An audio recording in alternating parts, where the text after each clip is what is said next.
spin the block so I can drop him off where he's staying. I have no message for the man.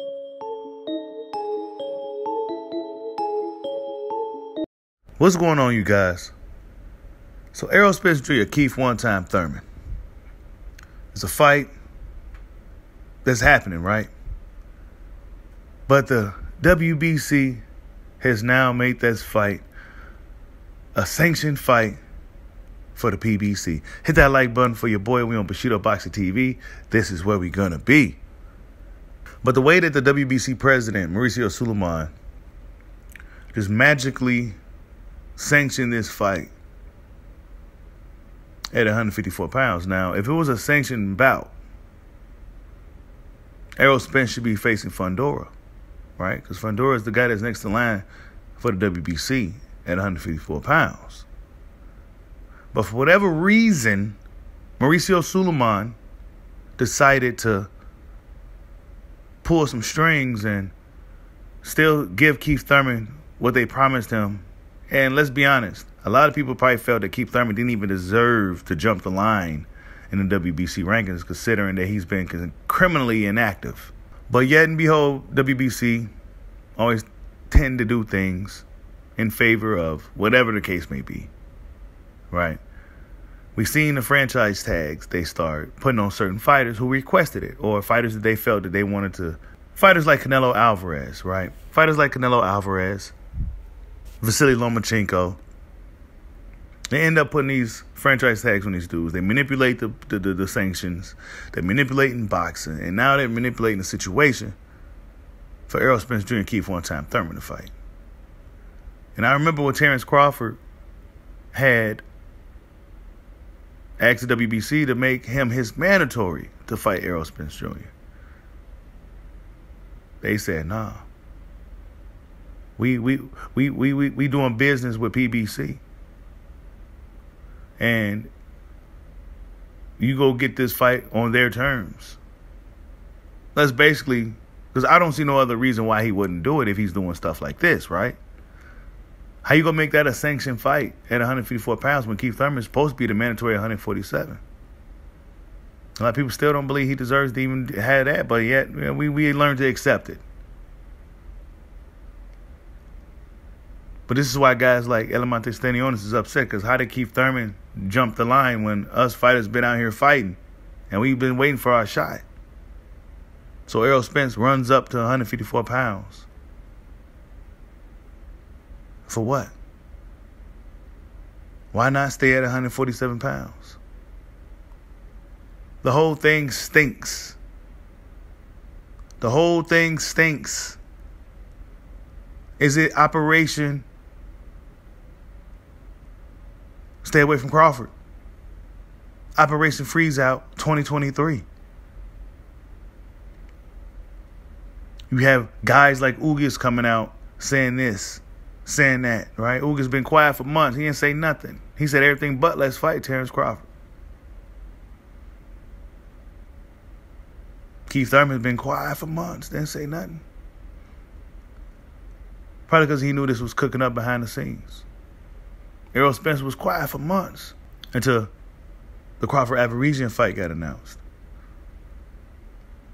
Once that fight got announced, then he started talking again. It seemed like whenever it's open smoke, everybody's quiet. But the WBC really was pulling some strings to make some shit like that happen. And he's done it so many times now, Mauricio Suleiman. He's done it so many times now. He knows that, box fans just go say, oh, well, whatever, they go accept it. What they go do about it? So, yeah, man, there's some manipulation tactics, and it makes you wonder, right? It makes you wonder why they doing all this. They might as well get Errol Spence the franchise belt. Yeah, they might as well put a franchise tag on this dude, because that's basically what they did to keep him away from Bud Crawford. Instead of WBC saying, like, look, and these other sanctioned bodies saying, like, look, you and Crawford need to make this fight in 2023 or you got to start vacating these belts. But nah, we go draw this thing out a little bit longer. And then you got boxing bozos out here saying, oh, well, it's because Crawford fought that region. He pulled out of negotiations. Okay, but you got to ask why did he pull out of negotiations? When he was the guy that came to the door in the first place, trying to get the smoke. Them dudes been standing there, so-called waiting for Crawford, with an abundance of hurdles and excuses along the way. He had to jump this hurdle, jump through that hoop, jump over that pit. And then once he get in there, well, here, take this, take that, take this, take that. I agree. I take it. I agree. Oh, man, shit, man, the clock is ticking. It's funny how you sit here and watch this stuff happen, but fans don't really want to call it exactly for what it is. We see the reluctance in Errol Spence over the years in regards to making this fight.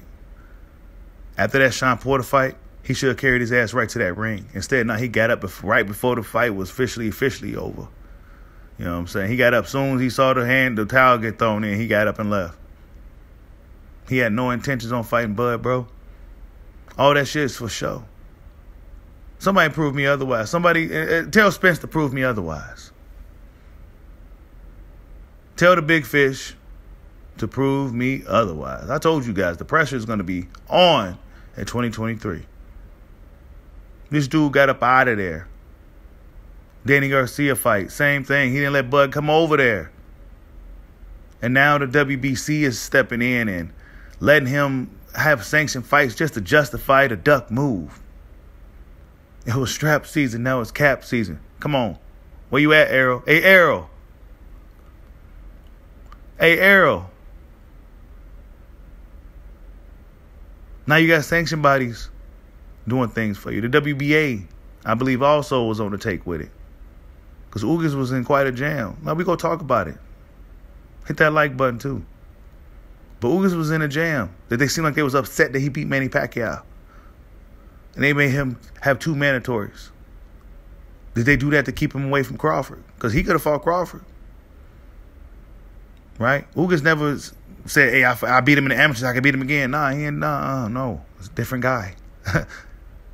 He's a grown man now. He's a different guy. Instead, the WBA put him in a jam. Errol Spence took that opportunity to get him out of that jam. Instead of just fighting Terence Crawford right then and there. Right? Instead of pressing Crawford. How come he ain't pressing Crawford? If he really want the smoke. Call that bluff on Terence Crawford. Negotiations is one thing. Crawford agreed to everything. All of a sudden, they started out for this long, man. Is it a game to freeze out Terence Crawford? They're getting sanctioned bodies involved now, man. WBA, WBC. He could have fought him before Ugas. Nah, he didn't want to do it. He used the narrative, I need to get all the belts first. Now all of a sudden the belts don't matter. Why? Because he moved up to 154 pounds without even fighting Crawford for undisputed. And now all of a sudden you see everybody in boxing talking about belts don't matter. But we should push a narrative. Pay-per-views don't matter. How about that? Belts don't matter.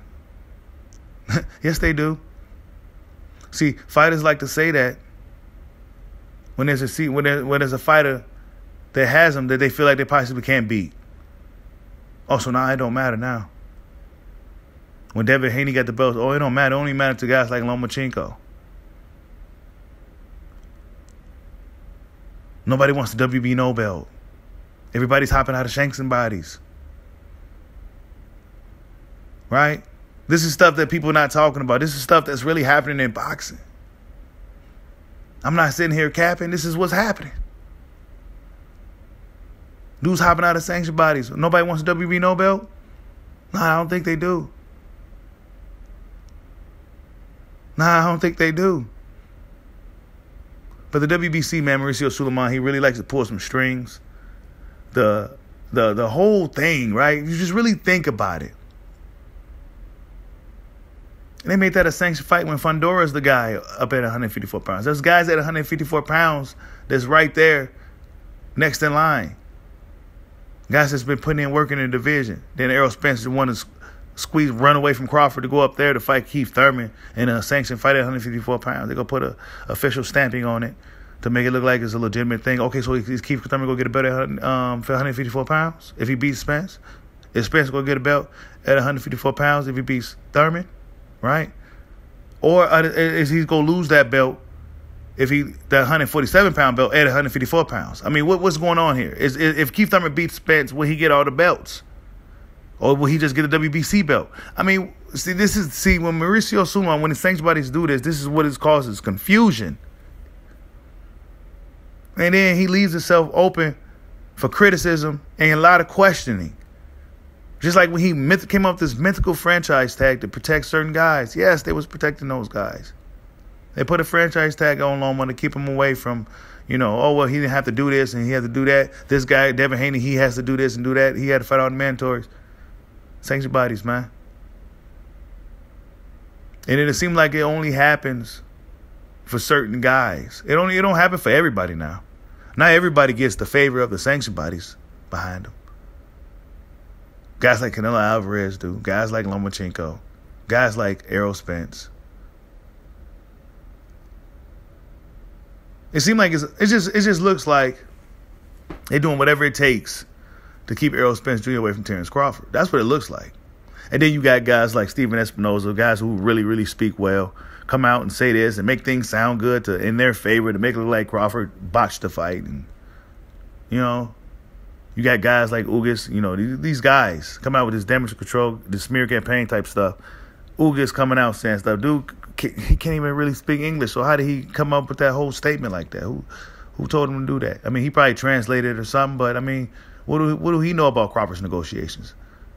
Steven Espinoza came out and said that everything didn't go his way, come by him as far as the negotiations. Come on, man. It's easy to see that Errol Spence Jr. don't want no smoke. Like I said, we're going to keep up the pressure. Because we see the manipulation that's going on in boxing. We see these guys pulling strings for certain guys. Some people don't want to call it out, but yeah, they pulling these strings. WBC, real clever. And they know the narrative is going to be that Crawford, he shouldn't have fought Avaresian. But let's just say if he didn't fight Avaresian, will he still get that fight with Errol Spence Jr. if he just sat on the shelf for over a year with everybody else like them guys like to do? Sit for 18 months at a time. Shit, Jamal Charlo hasn't fought in how many days? Like over 500 some days? Some crazy. Come on, man. Are we serious? So let's just say Crawford didn't fight Avaresian. Will he still get the fight? Would that accident had to happen? Right? Would that accident had to happen? And will we get that fight in February? Right? That was supposed to be quote unquote the date, right? The date for 2023 was February. You don't hear nobody talking about that. You don't hear Spence coming out telling, yeah, man, the date was supposed to be February, but Crawford, blah, blah, blah. Nah, because he don't really know what happened. They don't really want the smoke. Like, subscribe, holla at your boy. Peace out.